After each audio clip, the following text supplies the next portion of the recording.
क्या आप यकीन करेंगे कि एक आदमी ने एक विमान हाईजैक किया, $2 लाख लिए, 10,000 फीट की ऊंचाई से छलांग लगा दी और फिर कभी नहीं मिला। आज 50 साल बाद भी दुनिया नहीं जानती कि डीबी कूपर कौन था। 24 नवंबर 1971 पोर्टलैंड एयरपोर्ट पर एक शांत स्वभाव का आदमी पहुंचा। उसने नकद पैसे देकर टिकट खरीदा। टिकट पर नाम लिखा गया डैन कूपर। किसी को अंदाजा भी नहीं था कि कुछ ही घंटों में यह नाम पूरी दुनिया की सुर्खियां बन जाएगा। वो बिना किसी जल्दबाजी के विमान में चढ़ा। उसने अपनी सीट ली, एक ड्रिंक ऑर्डर की और बिल्कुल सामान्य यात्री की तरह व्यवहार करता रहा। लेकिन उसके दिमाग में एक ऐसी योजना चल रही थी जो इतिहास बदलने वाली थी। उड़ान भरने के कुछ ही मिनट बाद उसने एक एयर होस्टेस को चुपचाप एक मुड़ा हुआ कागज थमा दिया। पहले तो उसने सोचा यह किसी यात्री का फोन नंबर होगा, लेकिन वह गलत थी। नोट में लिखा था, मेरे पास बम है, मेरे पास बैठो। एयर होस्टेस का चेहरा एक पल में बदल गया। मुस्कान गायब थी। अब उसकी जगह डर ने ले ली थी। जब उसने अपना ब्रीफकेस थोड़ा सा खोला, अंदर तार, बैटरियां और लाल सिलेंडर दिखाई दिए। वह असली बम था या सिर्फ एक धमकी? इसका जवाब आज तक किसी के पास नहीं है। अब डीबी कूपर अपनी पहली मांग रखने वाला था और अगले कुछ मिनटों में पूरा अमेरिका उसकी हर बात मानने पर मजबूर हो जाएगा। डीबी कूपर ने अपनी मांग बताई, $2 लाख नकद और 4 पैराशूट। अगर उसकी बात नहीं मानी गई तो विमान में मौजूद बम फट सकता था। कॉकपिट में सन्नाटा छा गया।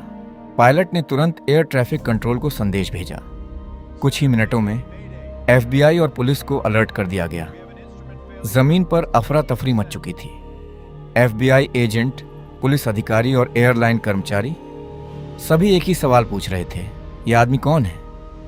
कई घंटों तक हवा में चक्कर लगाने के बाद विमान आखिरकार सिएटल में उतरा। रनवे पर पहले से ही नकदी और पैराशूट तैयार रखे गए थे। कूपर ने पैसों को देखा, पैराशूट लिए और फिर एक ऐसा फैसला लिया जिसने सभी को हैरान कर दिया। उसने सभी यात्रियों को छोड़ दिया। अब विमान में केवल पायलट, क्रू और डीबी कूपर बचे थे। लेकिन उसकी असली योजना अभी शुरू हुई थी। उसने आदेश दिया, मैक्सिको की ओर उड़ो, कम ऊंचाई पर, और पीछे की सीढ़ियां खुली रहने दो। कुछ ही मिनटों में डीबी कूपर एक ऐसा कदम उठाने वाला था जिसने उसे इतिहास का सबसे रहस्यमय अपराधी बना दिया। रात गहरा चुकी थी। विमान अब घने बादलों के बीच लगभग 10,000 फीट की ऊंचाई पर उड़ रहा था। बाहर तूफान था, लेकिन डीबी कूपर बिल्कुल शांत बैठा था।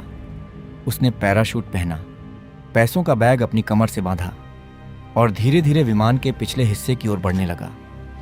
फिर उसने विमान की पीछे वाली सीढ़ियां खोल दी। बर्फ जैसी ठंडी हवा पूरे केबिन में भर गई। रात के लगभग 8:13 पर विमान अचानक हल्का सा ऊपर उछला। पायलट समझ गए, कोई अभी अभी विमान से कूद चुका था। नीचे था घना जंगल, तेज बारिश और अंधेरी रात। सैकड़ों किलोमीटर तक कोई इंसान नहीं था। जब विमान सुरक्षित उतरा, पीछे का दरवाज़ा खुला था, पैराशूट गायब था और डीबी कूपर हमेशा के लिए गायब हो चुका था। अगले कई महीनों तक हजारों एजेंट जंगलों में उसे खोजते रहे, लेकिन जो सुराग मिला उसने इस रहस्य को और गहरा कर दिया। अगली सुबह सैकड़ों FBI एजेंट, पुलिस अधिकारी और हेलीकॉप्टर उस इलाके में पहुंच चुके थे जहां कूपर के उतरने का अंदाज़ा लगाया गया था। लेकिन मौसम उनके खिलाफ था। दिन बीतते गए। जंगलों, नदियों और पहाड़ों की तलाशी ली गई, लेकिन न डीबी कूपर मिला, न पैराशूट और न ही पैसे। अखबारों ने उसे मैन हु वैनिश्ड फॉरएवर कहना शुरू कर दिया। पूरा अमेरिका बस एक ही सवाल पूछ रहा था, क्या वह जिंदा बच गया? फिर 9 साल बाद एक छोटे लड़के ने नदी के किनारे खेलते हुए कुछ ऐसा खोज लिया जिसने पूरे केस को फिर से जिंदा कर दिया। जांच में पता चला कि ये नोट उसी फिरौती का हिस्सा थे जो डीबी कूपर को दी गई थी। लेकिन सवाल अब भी वही था, बाकी पैसे कहाँ गए? दशकों तक FBI ने सैकड़ों संदिग्धों से पूछताछ की। कई लोगों ने दावा किया कि वही डीबी कूपर थे, लेकिन किसी के खिलाफ कभी पक्का सबूत नहीं मिला। 50 साल बाद भी 3 ऐसी थ्योरी हैं जो इस रहस्य को जिंदा रखे हुए हैं। और आखिरी थ्योरी शायद आपको सबसे ज्यादा चौंका दे। पहली थ्योरी कहती है कि डीबी कूपर उस खतरनाक छलांग से बच गया। उसने कहीं सुरक्षित लैंडिंग की, अपनी पहचान बदली और बाकी जिंदगी एक आम इंसान की तरह जी। लेकिन इसे साबित करने वाला कोई सबूत कभी नहीं मिला। दूसरी थ्योरी इससे बिल्कुल अलग है।